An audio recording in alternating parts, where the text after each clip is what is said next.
राजा विक्रमादित्य ने काल पुरुष का रहस्य जानने का निर्णय लिया। मैं सत्य को आधे रास्ते में नहीं छोड़ सकता। मैं आगे बढ़ूंगा और काल चक्र के रहस्य को पूरी तरह समझूंगा। काल पुरुष मुस्कुराए, तो सुनो विक्रम, यह सत्य केवल तुम्हारे लिए है, परंतु इसकी कीमत भी चुकानी होगी। तुम्हें समय के 3 दरवाजों को पार करना होगा। प्रथम द्वार भूतकाल का, जहां तुम्हें अपने अतीत से सबसे कठिन परीक्षा का सामना करना होगा। द्वितीय द्वार वर्तमान का, जहां तुम्हें अपने होने का सत्य ज्ञात होगा। तृतीय द्वार भविष्य का, जहां वह रहस्य छुपा है जो संपूर्ण सृष्टि को बदल सकता है। प्रथम द्वार भूतकाल का परीक्षण। राजा विक्रमादित्य के सामने अचानक एक द्वार प्रकट हुआ। यह पुराने पत्थरों से बना था, जिन पर प्राचीन लिपियां खुदी थीं। जब उन्होंने द्वार पार किया तो उनके सामने उनका अपना अतीत था। वे अपने ही सिंहासन कक्ष में थे। यह क्या हो रहा है? सिंहासन पर स्वयं राजा विक्रमादित्य बैठे थे और दरबार में उनके नवरत्न उपस्थित थे। कालिदास, वराहमिहिर, धन्वंतरी और बाकी सभी। तभी दरबार में एक तांत्रिक प्रविष्ट हुआ। उसने ऊंची आवाज में घोषणा की, राजा विक्रमादित्य,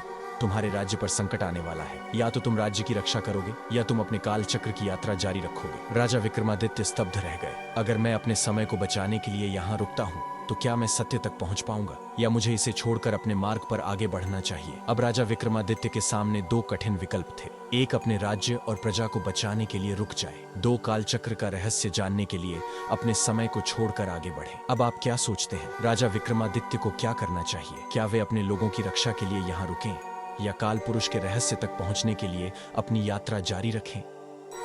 ऐसी ही रोमांचक और रहस्यमयी कहानियों के लिए हमारे चैनल को सब्सक्राइब करें।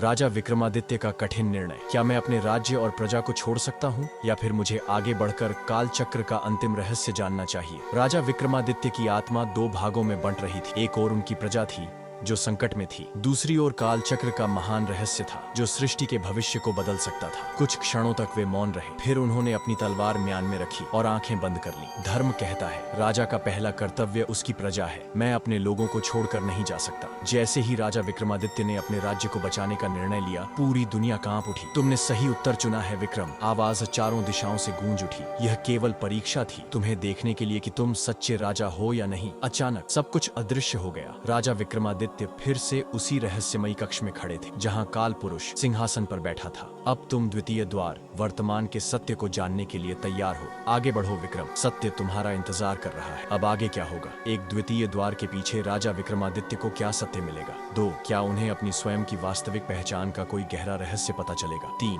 क्या इस यात्रा में कोई नया संकट छिपा है? ऐसी ही रोमांचक और रहस्यमयी कहानियों के लिए हमारे चैनल को सब्सक्राइब करें।